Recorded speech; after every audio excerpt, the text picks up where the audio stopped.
Александр Иванович Некрасов. Рассказ. Письмо отцу. Здравствуй, дорогой отец.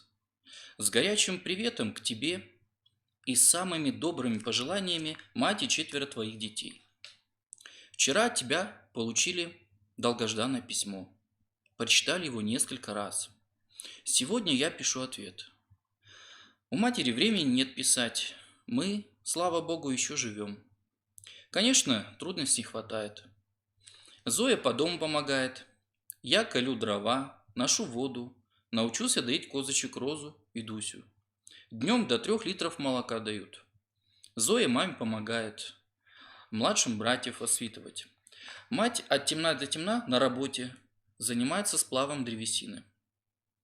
Вечером домой с трудом тащится. Учимся мы хорошо, школу топят плохо. В морозные дни бывает очень холодно, даже чернила замерзают. Недавно в школу пришла новая учительница по истории. Она была на фронте, там получила ранение в руку. Этой осенью в нашу деревню приехали карелы. В нашем классе 3 карела. У одного из них, Коли, нет ни отца, ни матери. Живет у бабушки Марии. У сироты ни еды, ни одежды нет. Мы всем классом заботимся о нем. Сами мы трудновато живем. Мать приносит паёк из магазина и делит на 5, чтобы всем поровну досталось.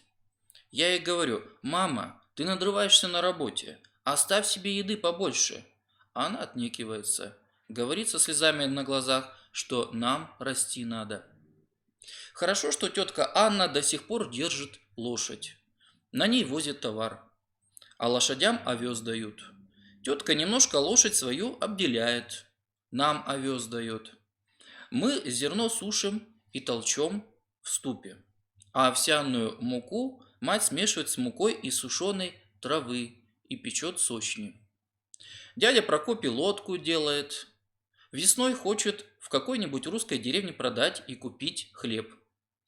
Отец, очень прошу, береги себя от фашистской пули. Тебе от всех большой поклон. До свидания. Твой сын Миша.